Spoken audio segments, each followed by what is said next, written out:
Good evening. Welcome to the Derry Town Council meeting for Tuesday, May 2nd, 2023. Councilor Spencer, you want to take us out of? Yes, I'll make a motion to leave non-public session. Second. Okay, we have a motion to Let's leave go. non-public by Councilor Spencer, seconded by Councilor Katsoukaris. On the motion, Councilor Churchill. Yes. Councilor Spencer. Yes. Councilor Katsoukaris. Yes. Councilor Flood. Yes. Councilor Ganesi. Yes. Councilor McEachern. Yes. And the chair votes yes. We are now out of non-public. And also make a motion to seal the minutes indefinitely because it's determined divulgence would likely affect adversely the reputation of any person other than a member of the board or render a proposed action ineffective. Second. Okay, motion by Councilor Spencer to seal the minutes, seal them indefinitely, second by Councilor Katsoukaris. Councilor Churchill. Yes. Councilor Spencer. Yes. Councilor Katsoukaris. Yes. Councilor Flood. Yes. Councilor Ganesi. Yes. Councilor McEachern. Yes. And the chair votes yes. Minutes are sealed. Councilor Katsoukaris, would you like to lead us? Flag time. I pledge allegiance to the flag of the United States of America and to the republic for which it stands, one nation, under God, indivisible, with liberty and justice for all. Thank you. All right. All right, roll call. Councilor Churchill. Good evening. Councilor Spencer. Good evening. Councilor Katsoukaris. Good evening. Councilor Flood. Hello. Councilor Ganesi. Good evening. Councilor McEachern. Good evening. And good evening from the chair. And Town Administrator and Madam Town Clerk, thank you for being here. Do we have a motion to open public forum? So moved. Second. Okay, second open, motion by Councilor McEachern, open public forum, second by Councilor Katsoukaris. All in the favor of the motion, say aye. Aye. Aye. Aye. All opposed? Public forum is now open. If you wish to speak, please come up, state your name and address.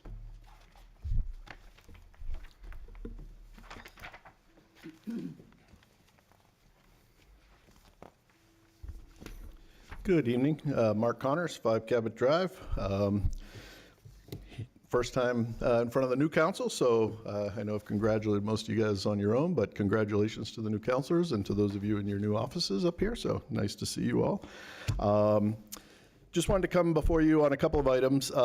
First of all, I hope everyone's noticed, I came a few weeks back when the South Ave beacons were installed by the DPW, and now we have the Broadway beacons on the rail trail installed, which are awesome and working very well. And I know everybody's using them. It's definitely helping. I was out there also for the recent marathon on the trail. And after the police detail left, there were still some stragglers out on the course, and we used those beacons, and they worked very well to slow the traffic as those last few runners, made their way. So, also just wanted to thank everybody. The event is not the Rail Trails event, but the Rail Trail did benefit from the Millennium Marathon on the trail. Just letting you councilors know, a $2,000 donation was made by Millennium to the Rail Trail Alliance for use on future safety and improvement projects. So we look forward to working with DPW on that and figuring out where to spend that money.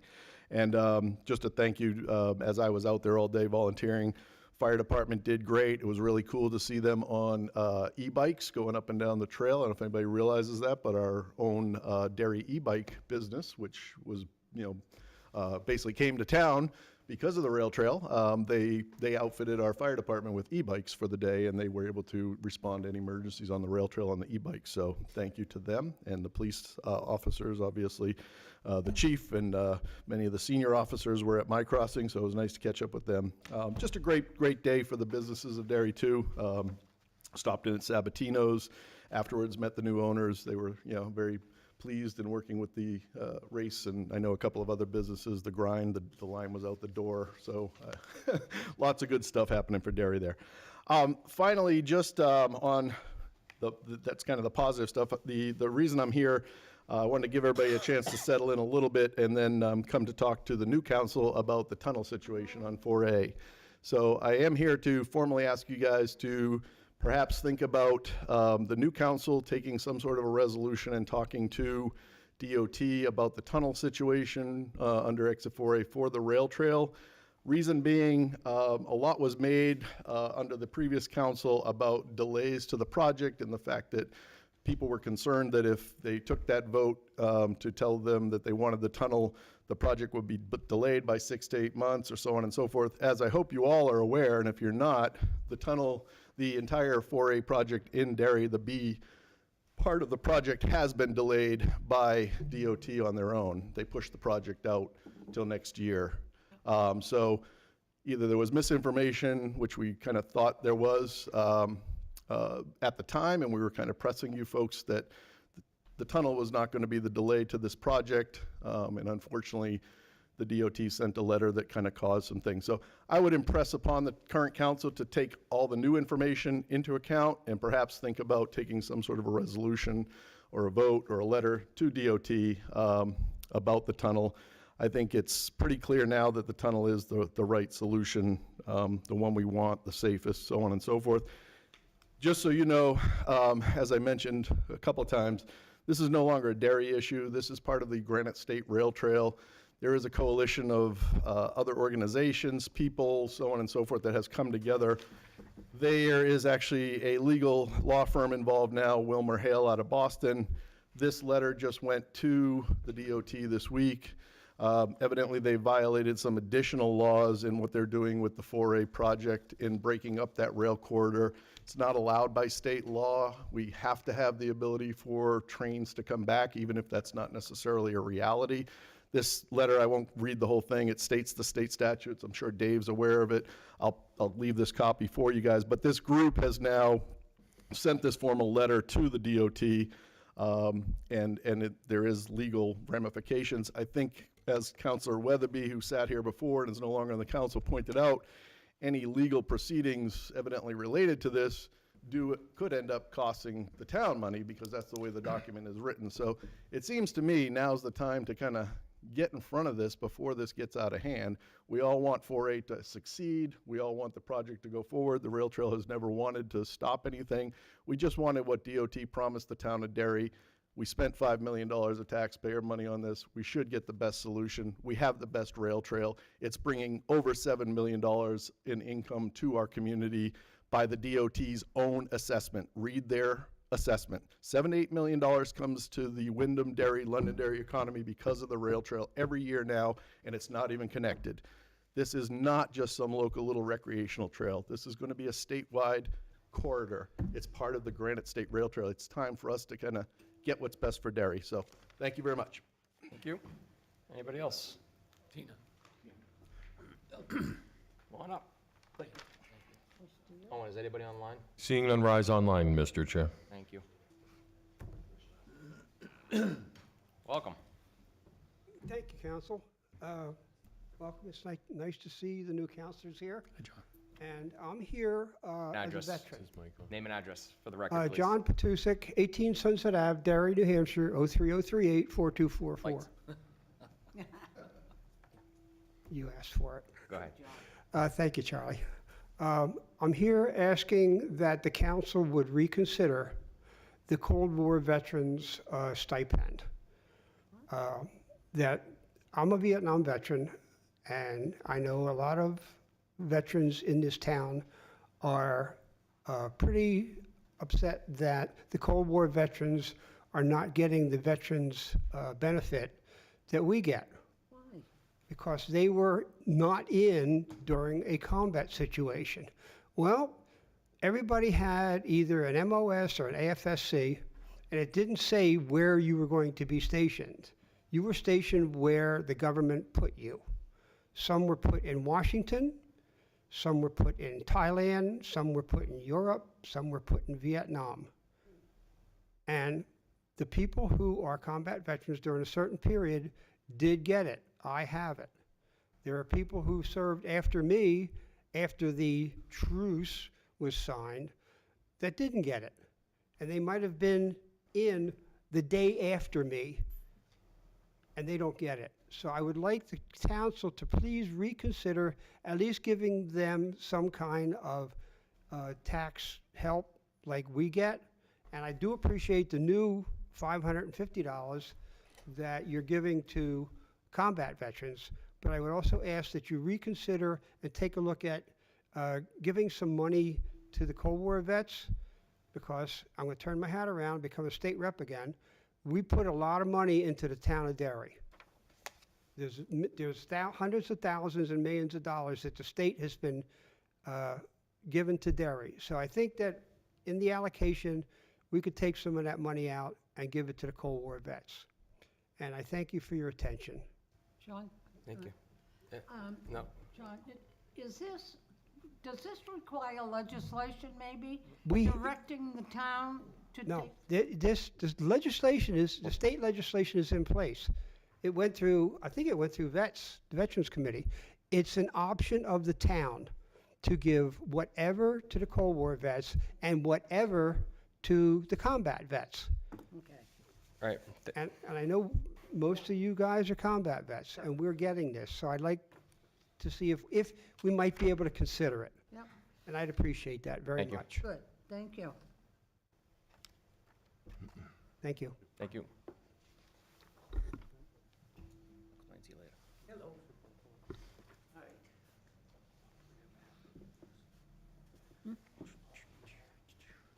Oh, you want to talk, okay, yep. Good evening. I don't know the last four of my zip code. Is that okay? Your two addresses My two addresses, and your name. Richard Tripp, 44 Wyndham Road. I did sit on the committee that passed the last change to the veterans tax credit. That was the municipal and county. And I think that John might be mistaken, because the to get the tax credit, you have to have actually participated in a war, not just been in during a war, because I think that there's, like John said, there's people that they were in, and you really didn't get a choice of where you went. Some people went to Pease Air Force Base. That's rough duty. Other people went other places that was really rough duty. So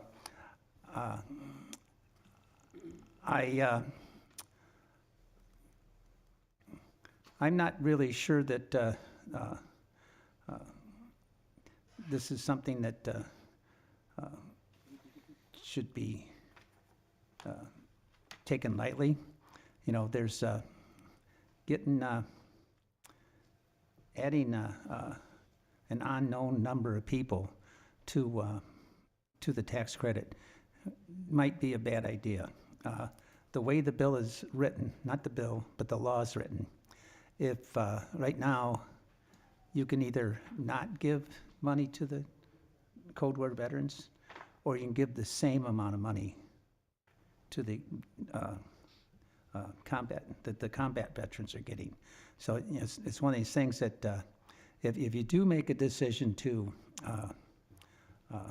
provide the tax credit to the Cold War veterans, it's going to be probably a significant amount of money.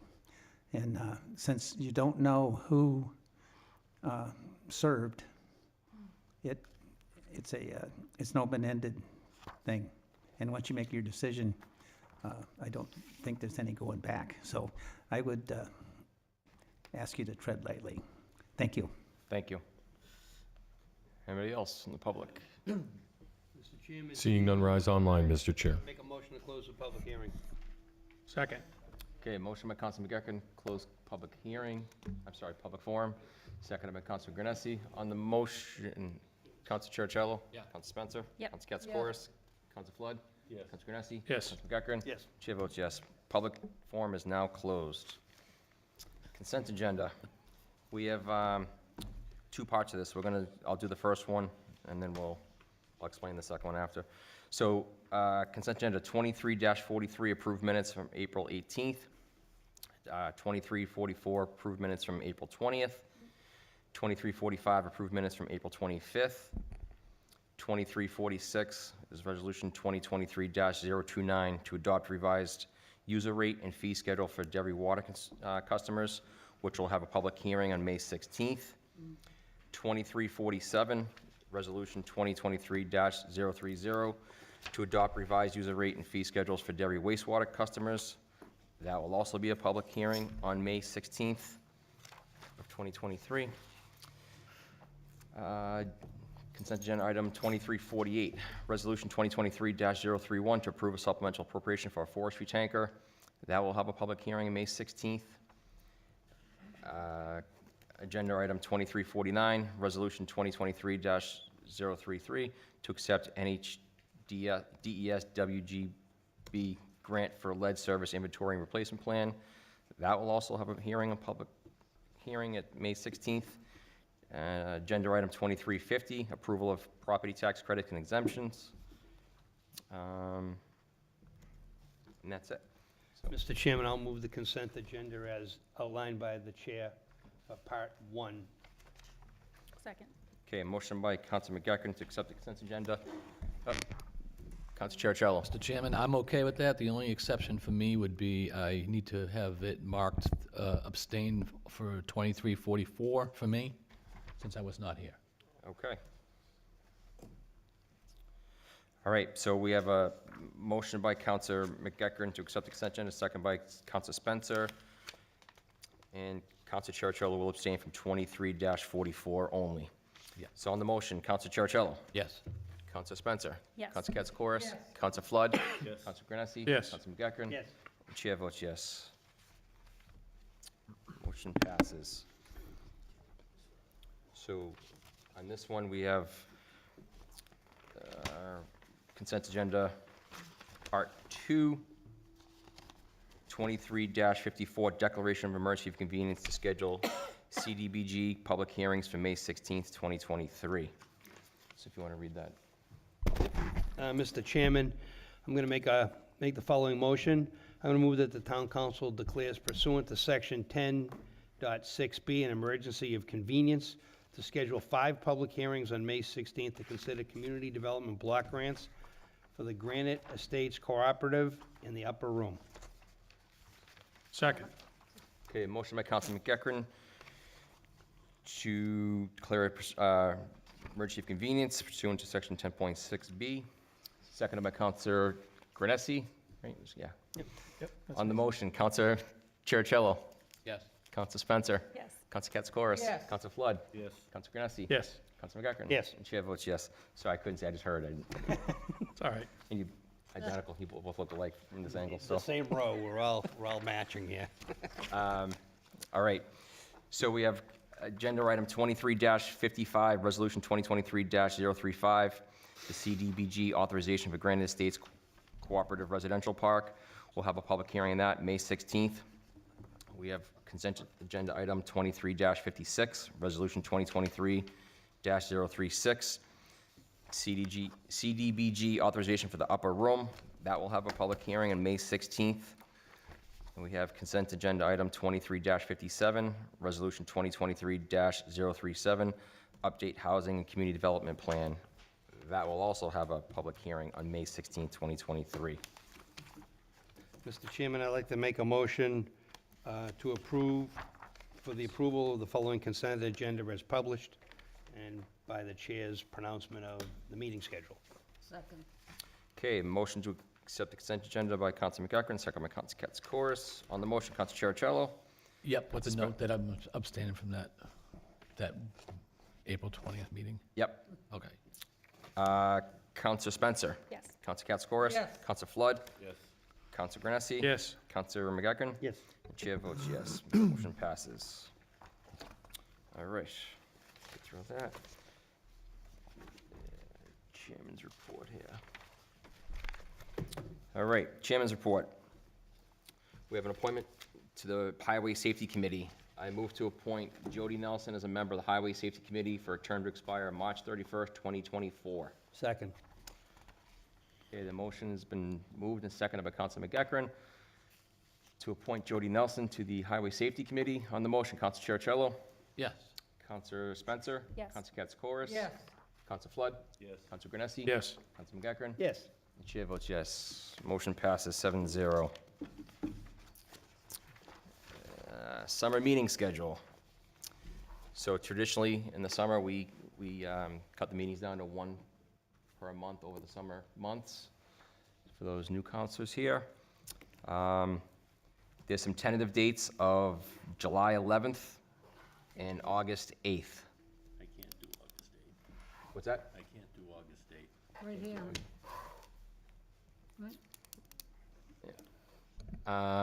Any other conflicts? I know. Counsel Flood cannot do August 8th. I cannot either.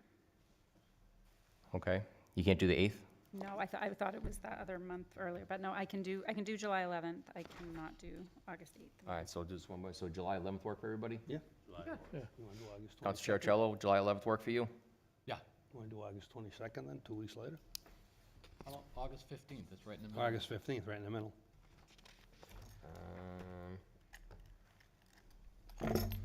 Counsel Spencer, August 15th work for you? 15th?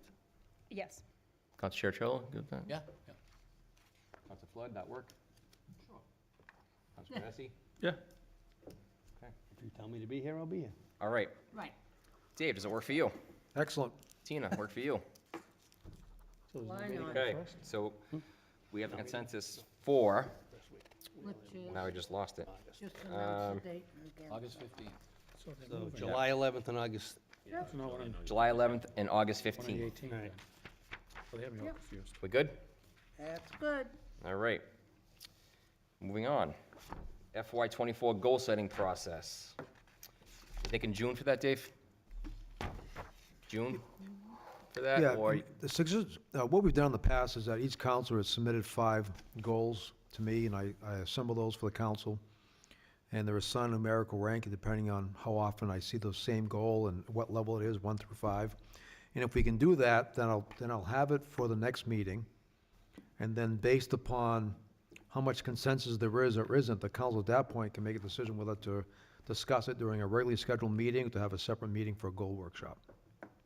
okay. So when would you like them by? What date? Well, if you had them to me by a week from Thursday, we can assemble those and have them for your meeting, for your review on May 16th. So that would be May 11th? Yes. And so if the council concurs with that, I'll send an email out this week with the forms, just a reminder of the process. Yep. Okay.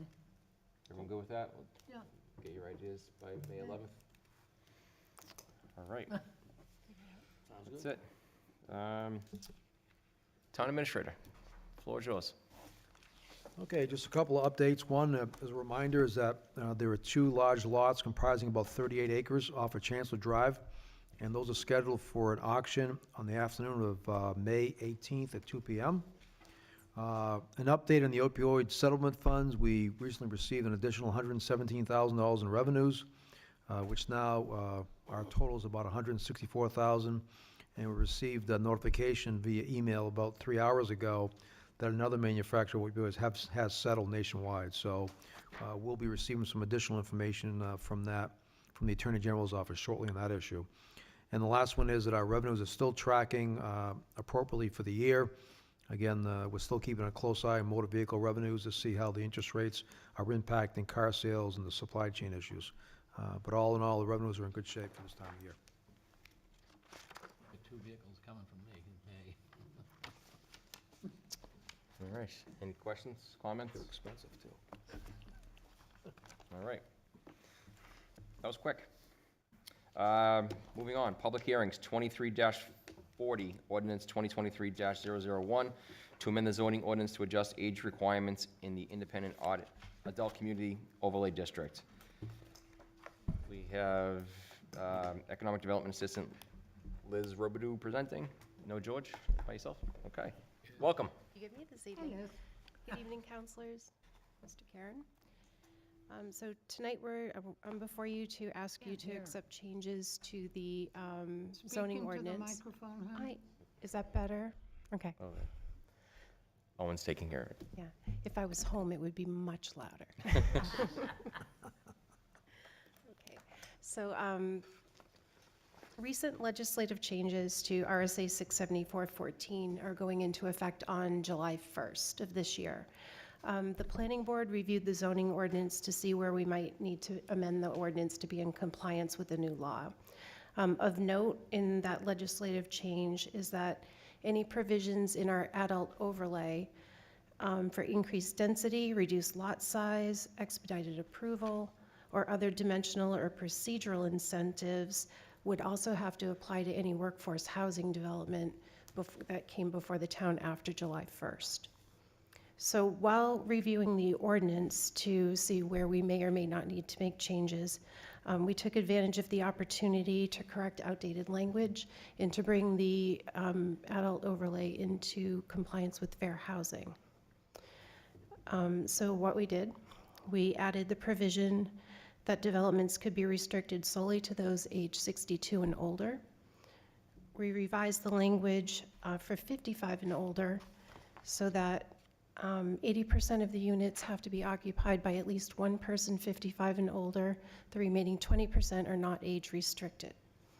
And any of these developments would need covenants in place. And anything else we did, really minor tweaks to language to make it more clear. We did not change the density where these types of developments are allowed. There's still a requirement that half the lot has to be put into open space. And if the lots are on water and sewer, developers are allowed a 1.5 per unit increase for a density bonus.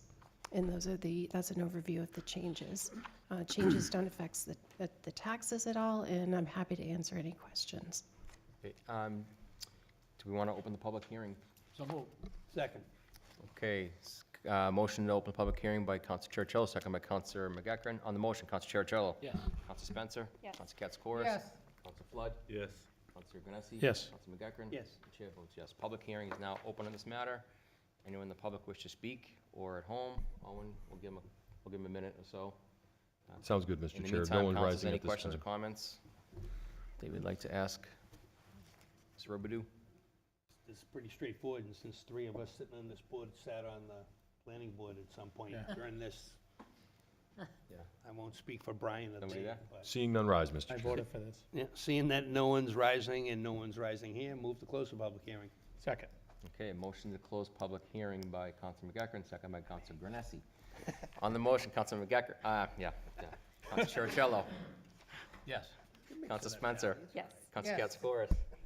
Councilor Flood. Yes. Councilor Granessi. Yes. Councilor McEachran. Yes. And the chair votes yes. Public Mr. hearing Chairman, is now given closed. this, you want to do the ordinance now? Yes. Then I will read into the record the ordinance. Ordinance number 2023-001, amend zoning ordinance to adjust age requirements in the Independent Adult Community Overlay District. Whereas Section 5.1 of the Town Charter designates the Town Council as the governing and legislative body of the town, and pursuant to Section 6.1, the council shall legislate by ordinance. And whereas the state legislature enacted HB 1661 during the 2022 session, which amended RSA 674:17, impacting the town's independent adult community overlay district. And whereas the planning board reviewed the impact of this law and recommends revisions to Article 19 of the town zoning ordinance, and whereas adoption of this amendment would encourage the continued orderly development of the community, now therefore the town of Derry ordains that the Derry zoning ordinance is hereby amended as follows.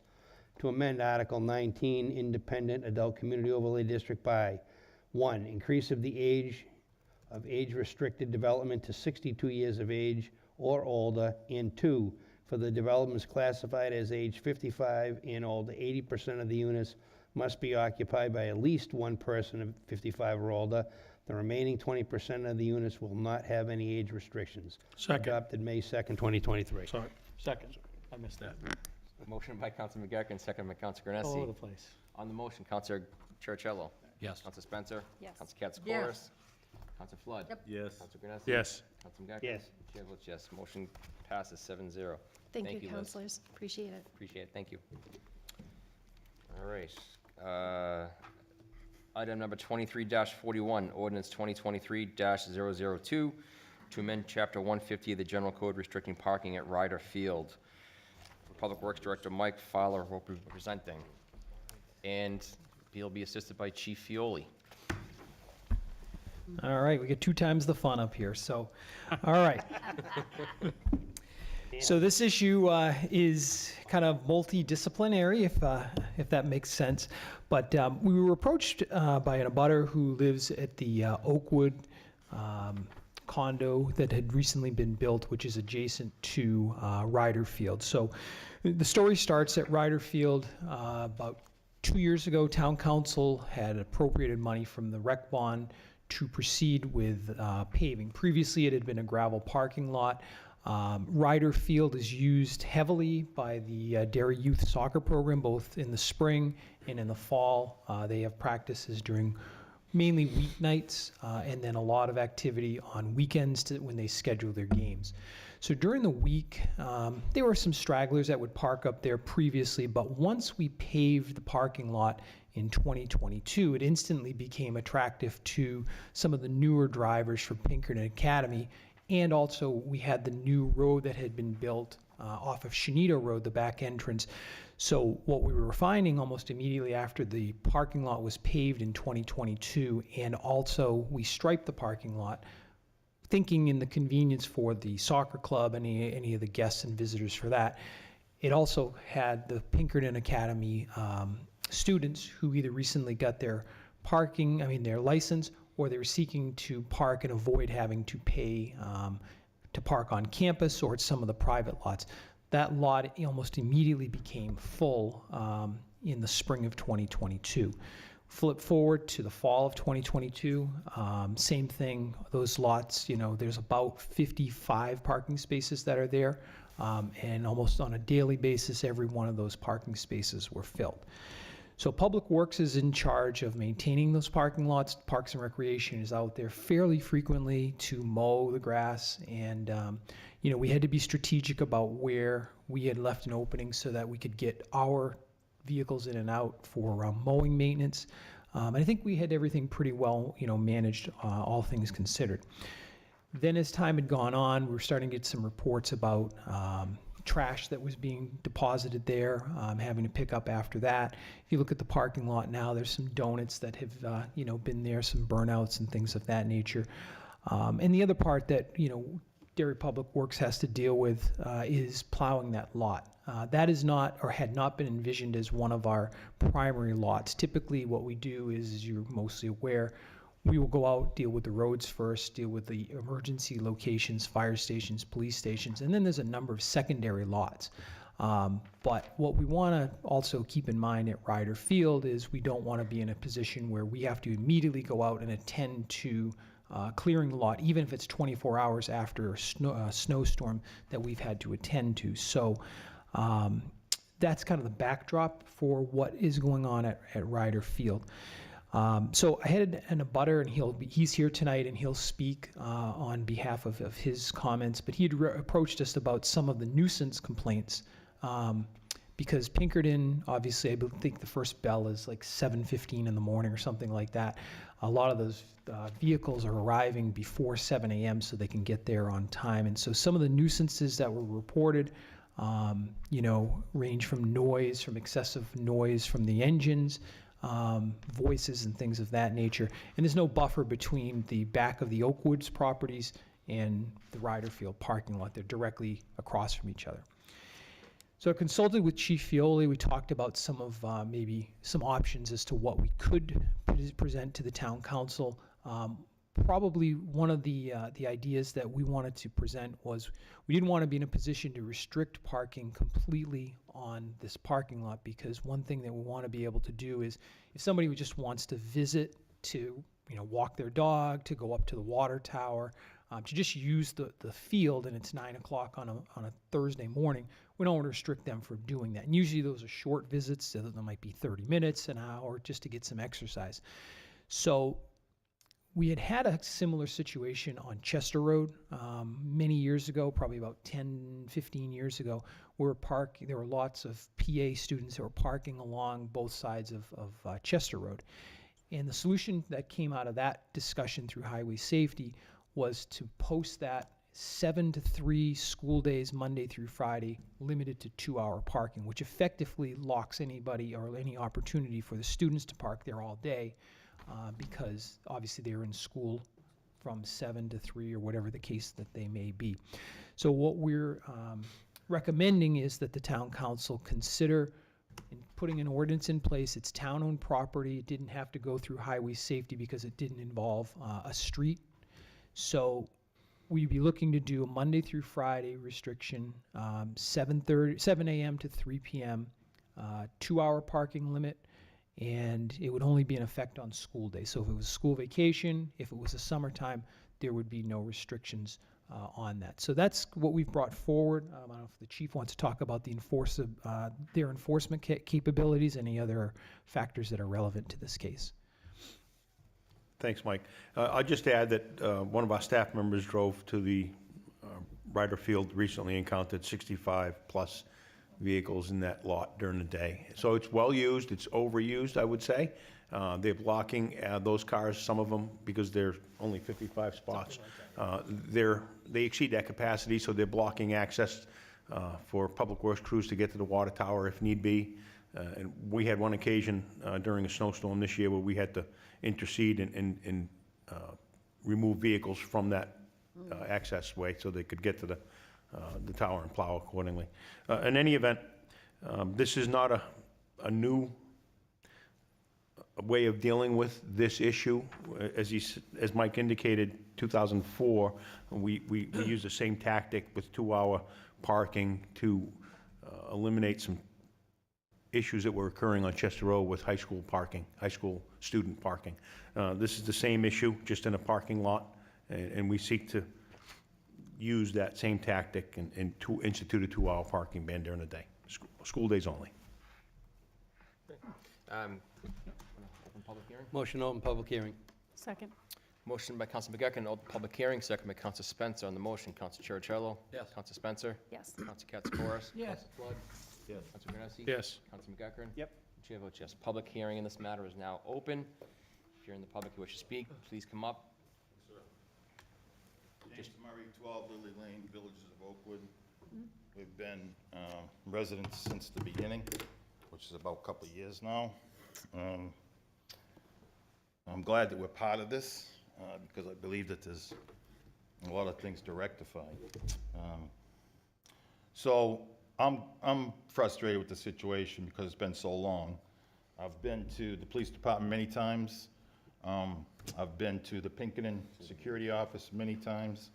And finally, I went to see Mike, who put us on the agenda right away. So I do appreciate that.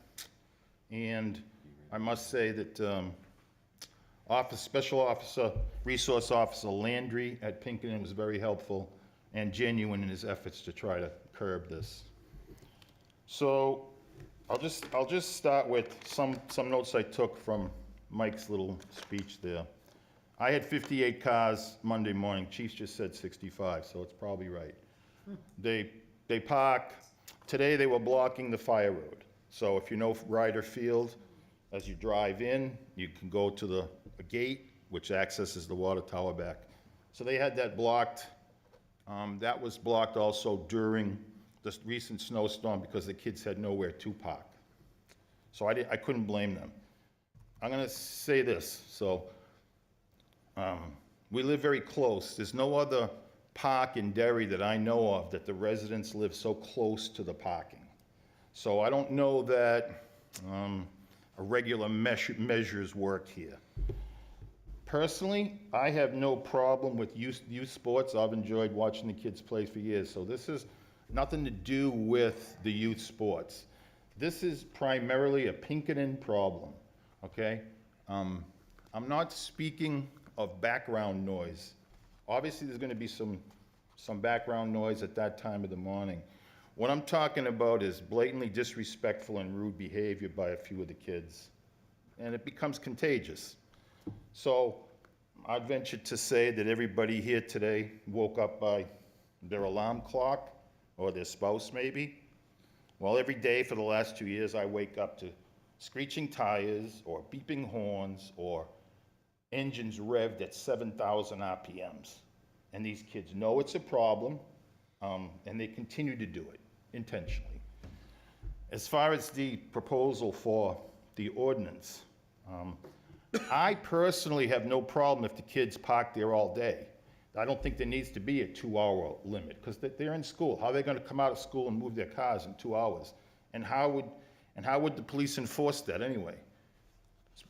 My thing is that I don't want them there for these 2 hours, 6 o'clock to 8 o'clock. Now, I try to be reasonable. The work days continue, even though I'm retired. I believe 8 o'clock is a work hour. I don't believe anything before that I should be interrupted by picketing kids, garbage trucks, utility trucks. I don't care what it is. We spend $12,000 a year in taxes, okay? We own a new condo, it's very nice. I believe there's an obligation to provide quality of life that you would expect with that. I don't want to be woken up every day by these kids. So I've done my best not to approach them, not to cause incidents, and they do not conform. Officer Landry has taken them. He's, in the school setting, discussed the problems with them, maybe spoke to their parents, which I hope they did, but it hasn't changed anything. If anything, it calms it down for maybe a week or two, and then they go right back to their old ways. So I think Mike's ordinance is a good step in the right direction. There definitely needs to be something there that the police can enforce, because right now they can't enforce. There's nothing there to enforce. But I just want to bring this to a successful conclusion so that everybody's happy. I think that this is a Pinkerton problem. So, as Chief said, 65 cars today. I counted 58 cars Monday morning. I drove through the Pinkerton lot, okay? So they always tell me there's no room and there's a parking problem at Pinkerton. I saw tons of space out by the football field, out by the baseball fields, going around in the front. So I don't believe that there's no room at Pinkerton to park these kids. My ordinance would be, I prefer a gate, okay? There's gates to access the water tower. There's gates to access the fields. Another gate could be put right where the telephone pole is. There's a sign, no vending sign. Right there's an arrow in the road. You could put a gate there really easily. I would propose that the gate be locked after soccer, 9 o'clock or whenever they leave. And I would propose that the gate be opened at 8. Not open all the time. That's a disaster, okay? This has gone on way too long, and I hope that something can be done that, short circuits a lot of this. Is there any questions you guys have? Any questions? No? Nope.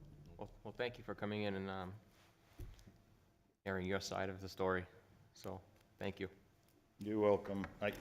If there's anything else I can be of service, I would offer the assistance of the condo association to be a key holder for any gate that might be proposed, so that you don't have a burden.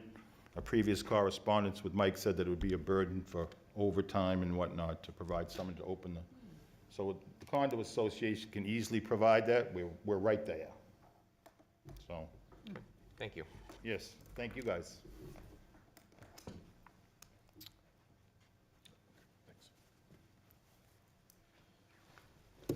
Good evening, Mark Connors, 5 Cap Trap. I didn't even come to speak about this, didn't even know this was going on, but hearing the concern, just a couple thoughts. The development was put in after Ryder's been there for a long time, the parking's been there. I was a soccer coach, been up there a lot, used it a lot. You guys are on the planning board with me. I could have sworn we talked about some sort of buffering along that situation when this development was built. Was that maybe someone should look into whether the developer actually did what they were supposed to as far as giving these owners the proper buffering? That might be a step to take first. Could have sworn we talked about this as being a potential issue, and I thought we came up with a resolution, but maybe my mind is not correct. So I would check that first and maybe hold the developer responsible to put some buffering in. I don't agree that there should be a gate. It's public property. As I said, as a soccer coach, I went up there a lot with the younger kids. You know, they start soccer at, you know, 5, 4.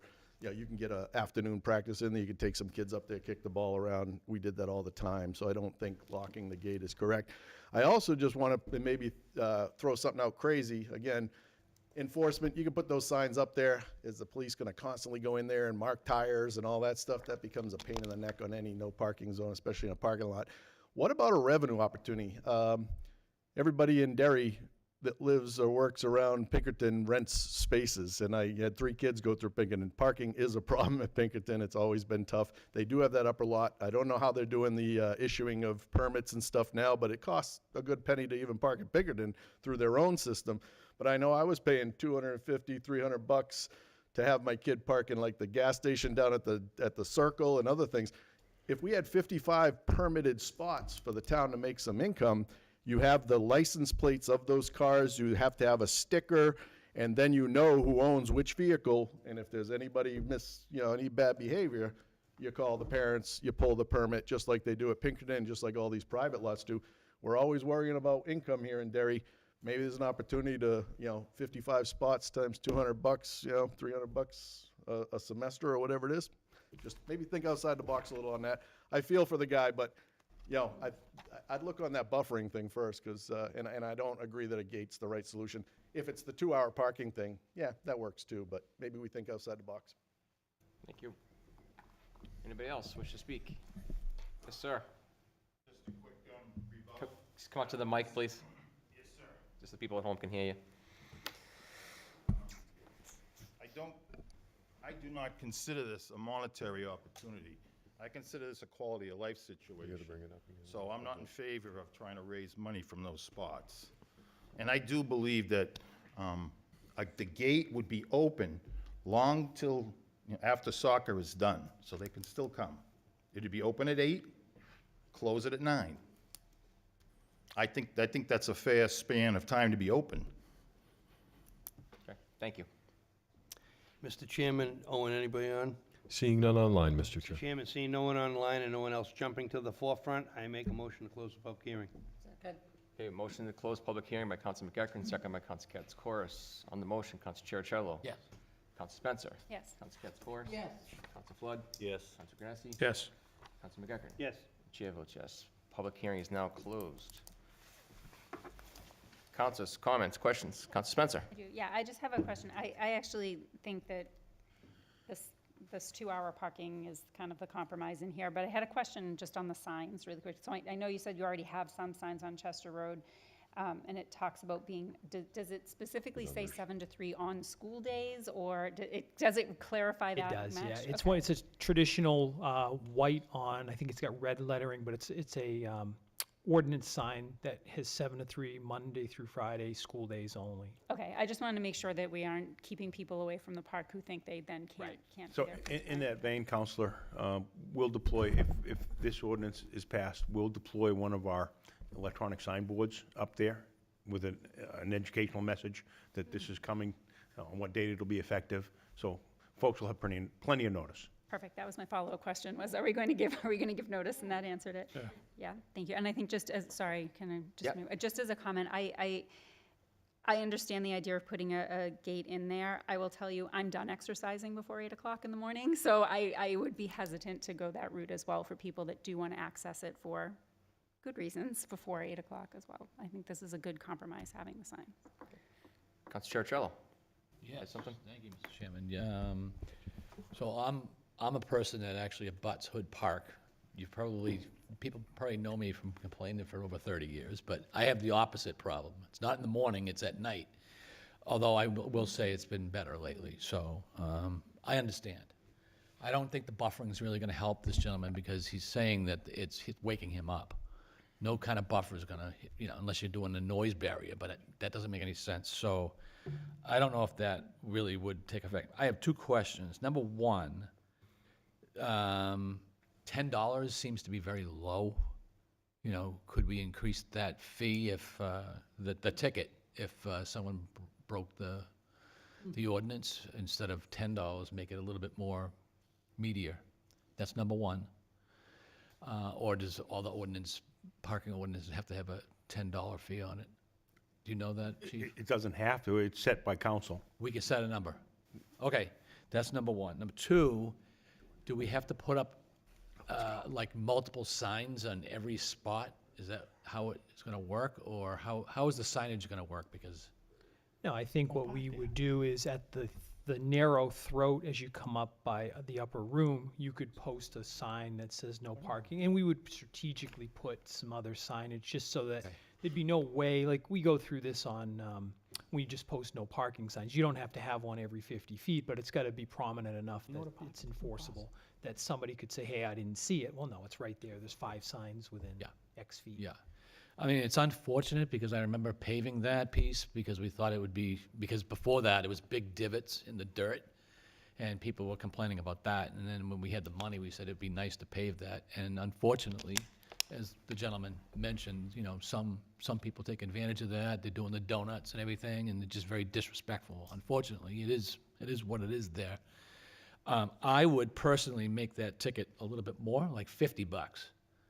And you put that on the sign, and that'll serve a fact that they're not gonna park there. Well, I mean, that's. Just for discussion purposes, Counselor, that would be on parking tickets themselves, unless we segregate it out by location. That would be any violation of the 2-hour limit anywhere in town. Okay, so let me understand this. So it has to correspond with other places that have the 2-hour? There are many locations in Derry with a 2-hour limit, so that raise and fine, as you point out, would apply to all of those. Okay, so that was my question earlier, Chief. So is the ordinance now for 2-hour parking $10 ticket? It is. Okay, that needs to be revised, I think. I think $10 is nothing. But I think if we make it a little bit meatier, I think that'd be better. You know, as far as the gate's concerned, I can see benefits of that, but I also can see the benefit that it's public space. You know, I can see both sides of that. I just don't know, you know, what the happy medium is here, you know? Like I said, sir, I've been here 30 years, and Mike knows, the chief knows, I've complained many times too. It is what it is, you know, like you would mention, they'll go down there, they'll monitor that stuff, and then all of a sudden it'll come back a little bit later, but anyway, those are my comments, so. Councilman Geckern. So my question is when you drive in there off of Shanito, there's, what, half a dozen spots, like right up against the upper room? Oh, you're talking about the ones, the head-in spots? Yeah, the head-in spots, Actually, there's maybe more a than half a that. dozen, right? Probably more like 15 or so, but, Okay. but I know what you're talking, yep. Right, and then you go up a skosh, and then you go into the big parking lot, right? I don't have a problem with what you've written, right? I actually went up here one day myself, and after seeing this come and drove around, and that little parking lot near the soccer field was jammed. I'm quite frankly very surprised that Pinkerton charges students for parking. I never paid for parking when I went to school, but, you know, my horse stayed there all day and got water and everything. It wasn't a problem. Gotta make money. Gotta make money. No, seriously, I'm just amazed that Pinkerton charges for parking. I will also tell you, on that same day, I drove through Pinkerton Academy, and there were plenty of parking spots at Pinkerton, because I went to every single parking area Pinkerton had. I went to the baseball field, up to the football field. The baseball field before the football field must have had 30 spots, and there wasn't even a single car there. And I know, since they just came before the planning board, when the new social studies building comes in, there's significant parking being added. So They charging now? it is, yeah, Pinkerton is charging money now. That's what I think I just heard Mark Connors say. So even in the front parking, they're charging, right? So, That's why they're parking over there, because it's free. If that's the case, I know there will be, if there's not 100% coverage right now, there'll be coverage in the future because the parking lot's coming in. I understand the problem. They actually shouldn't be parking in public parking all day. But I am concerned about those first, I'll go by your number, Michael, those first dozen spaces with the 2-hour limit, because people do visit the upper room. Right. And they stay significantly longer than 2 hours. Like if you're doing a class or something during the day, Chief, how would you handle that? Because it's like, I'm worried about those first dozen spots versus what's in front of the That soccer would be a field. matter of where we decide to post the lot. It's where you'd put the sign. So we could allow those first 10 or 15, whatever those spots are, adjacent to the upper room, we could place the signs beyond that, so that limitation would not apply to those spots. Right, and I have no problem with that. Now the concern becomes, the first dozen spots will be taken up by kids, and now people won't be able to get to the upper room. So we have a plan for that. If you have a plan for that. We do. I'm all in. So the Because I idea want to would make be- sure the upper room Right. doesn't get penalized. Right. And those, I'm going to call it a dozen spots, should be for upper room people. They do go in there for their events and, various activities they have during the day. We cannot restrict the rights of the upper room to use that adjacent property. Right. The property near the soccer field is town-owned property, and that should be free for anybody to use at any time. I have no problem with the signage. I just want to make sure, and it does sound like you've thought that plan out, and then, I agree with the gentleman. This is, Pinkerton Academy's got to have the parking spots for their students, and I'm still somewhat bewildered that they charge students for parking, but that's their issue.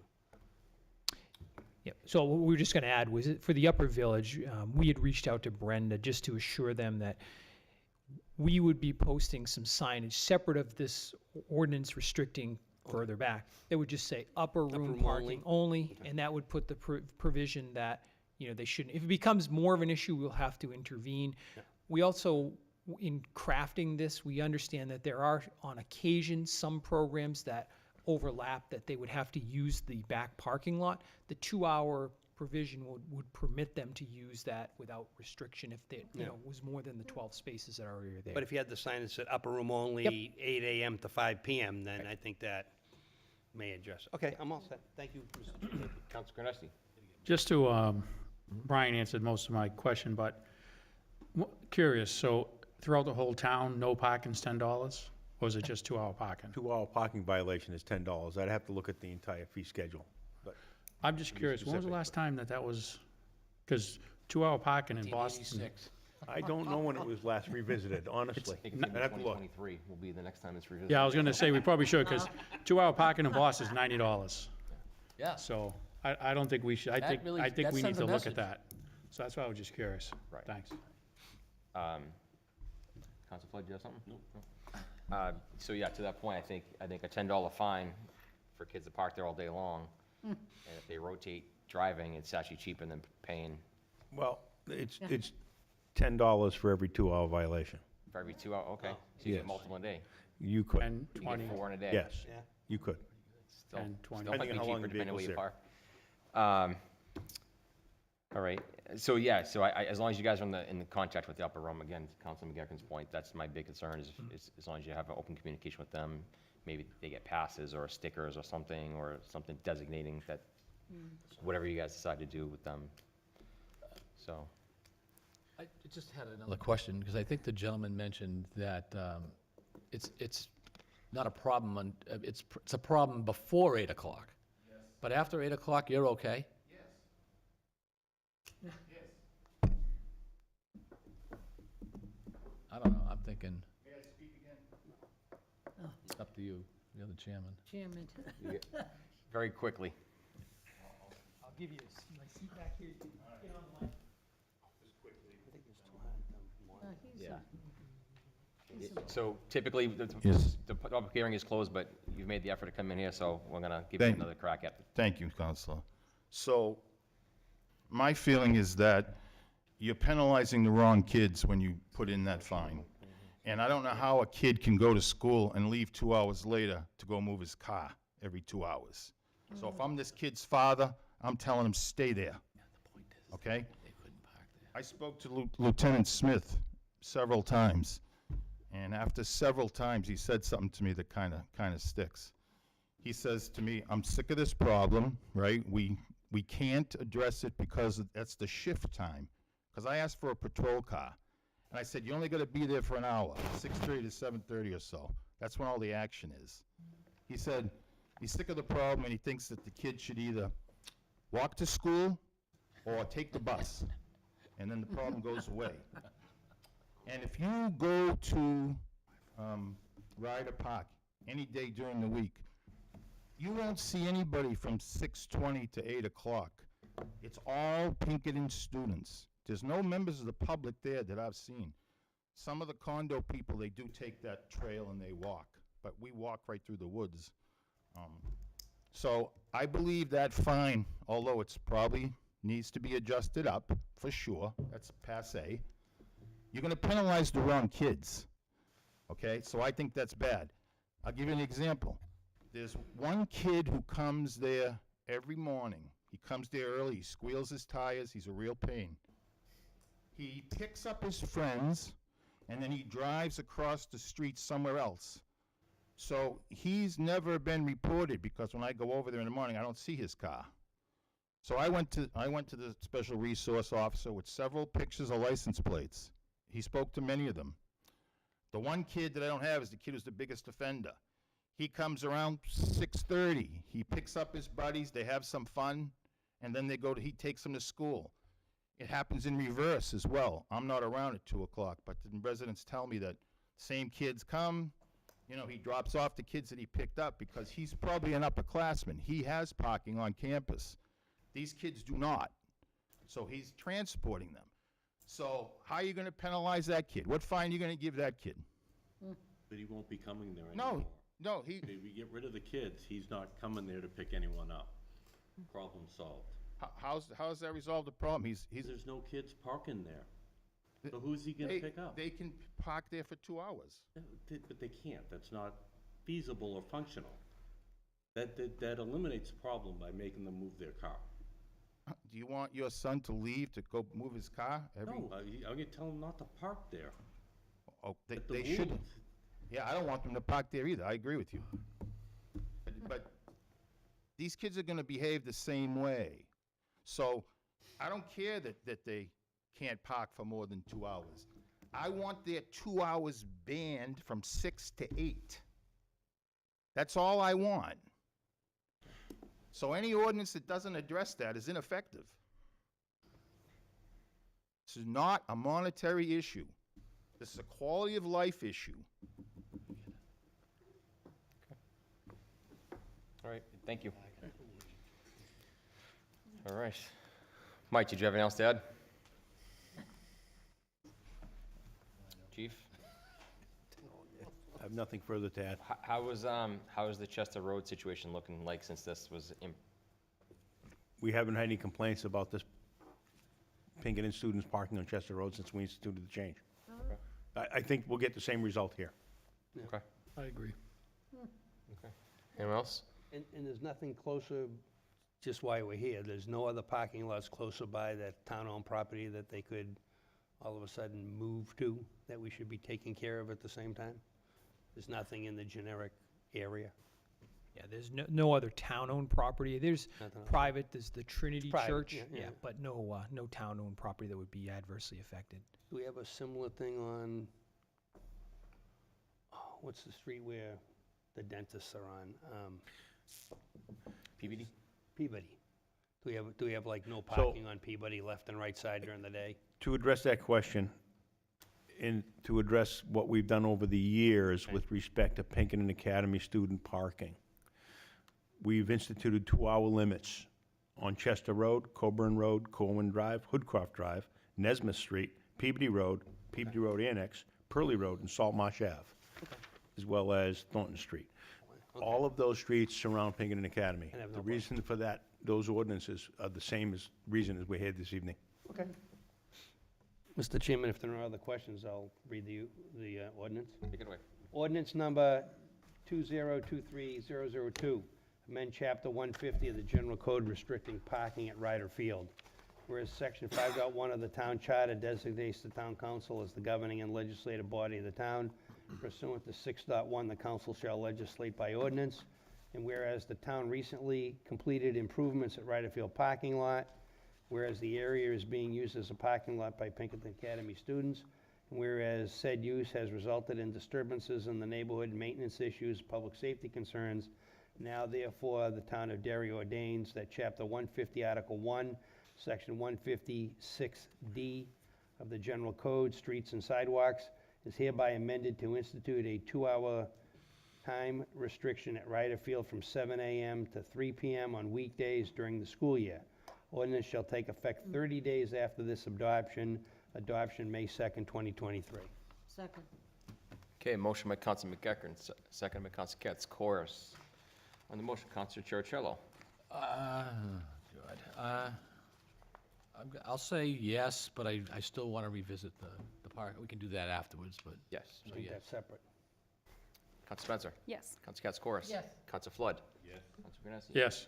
Counsel McEachern. Yes. Chair votes yes. Having said that, Dave, at some point, we should probably agendize that and have a discussion with the chief and Yeah. anyone else we think is prudent to go over some options for that and bring it forward to the council at a later time. And to the residents there, this is just the first step. We'll take this first step and see where this takes us, and we'll see how this goes. And obviously, the chief and Mike are on top of this, and they'll report back to us. You obviously report back to us as well. Let us know how it's going once it's in effect, and we can. Counselor, as if I it may, comes. just for the public's information. Yes. The action taken here tonight won't be effective for 30 days. Yes, right. Correct, that's what I wrote. Just so the I public should mentioned know. Right. And you're going to put a sign out there. Yep. Yeah, the electronic sign will be out there for the. Your flashing sign. Yep. Thank you. Thanks. Thank you. Thank you, Chief. All right. New business. 23-51, Resolution 2023-027 to adopt FY '24 town budget. Mr. Karen. Okay, the next three resolutions essentially complete the FY '24 budget process. The first one is adopt the FY '24 budget. Please note that you have a substitute resolution. The original resolution, we did a final reconciliation. It was $3,000 too high. So the number we're looking to seek council approval is $58,712,053, as stated in the revised resolution number 2023-027. Are we saving 3,000 or adding 3,000? Saving. Jeez, can't be better than that. Saving. No, huh? Mr. Chairman, if there are no other questions from the fellow councilors, I'll read Resolution 2023-27 as revised. Anyone has questions, comments? No? Seeing no questions, Mr. Chairman, Resolution 2023-27 to adopt the FY '24 budget.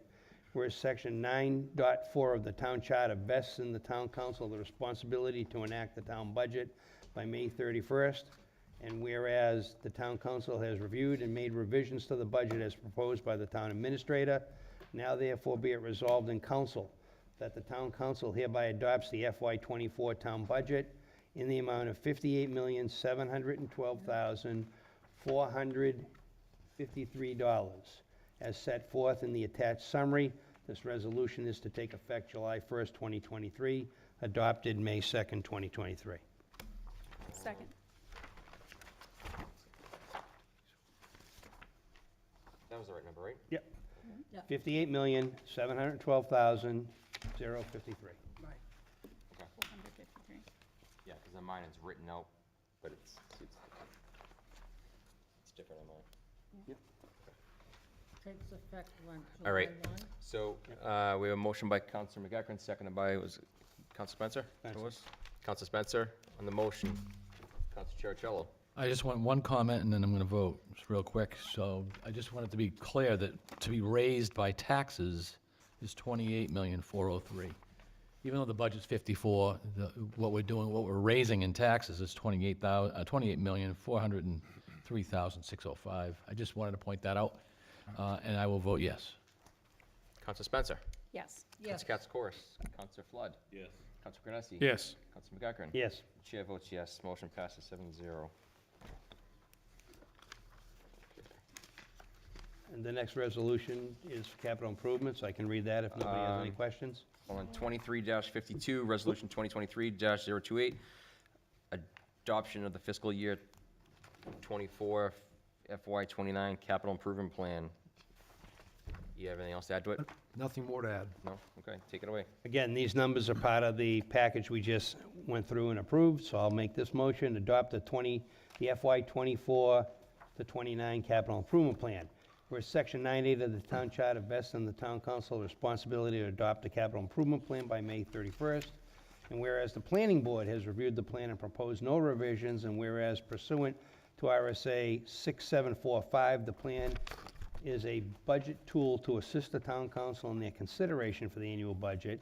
And whereas the town council has reviewed the plan and proposed, as proposed by the town administrator, and made any amendments to the plan, now therefore be resolved in council, the town council hereby adopts the FY 24-29 capital improvement plan. This resolution shall take effect July 1st, 2023, adopted May 2nd, 2023. Second. Motion by Counsel McGacken, second by Counsel Katsoukaris. On the motion, Counsel Cherichello. Yes. Counsel Spencer. Yes. Counsel Katsoukaris. Yes. Counsel Flood. Yes. Counsel Granessi. Yes. Counsel McGacken. Yes. Chair votes yes, 7-0. Mr. Chairman, the last resolution in a budget Hold on a line second. item. I'm just going to read it real quick. Oh.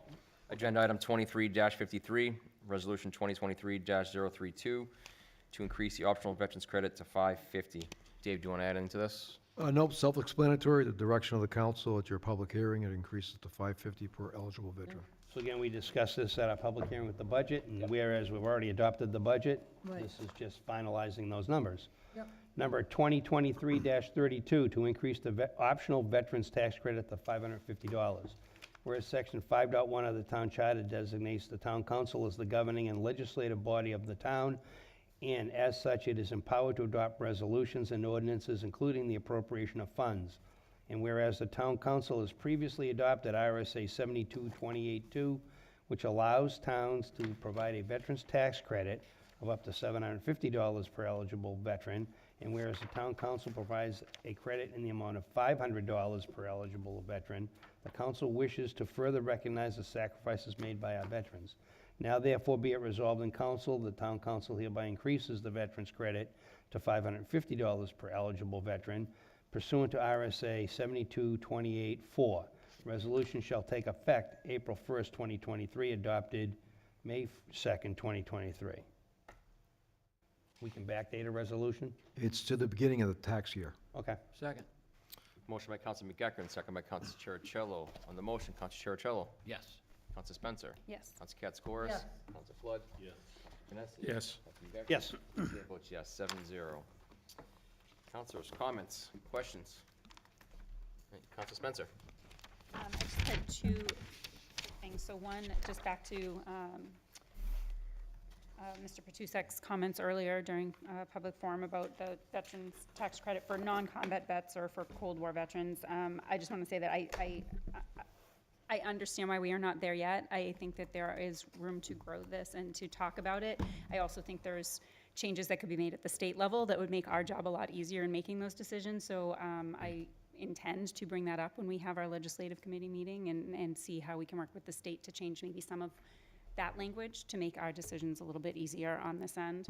I think that's part of the reason we can't make that happen, and why too. I think Mr. Tripp's comment of it, with this unknown number, and it's a huge number to make, so I do understand that, but I think there's some work to be done to hopefully bring that in the future. And then the second thing is I just wanted to, someone had asked about spreading the word. The Derry Soccer Club is having a fundraiser event. It's a talent show on Saturday, May 6th, starting at 6 o'clock at the Derry Opera House. They are looking for a talent to perform, and of course, there are attendees. So if you're interested at all, you can contact them at events@derrysoccerclub.org.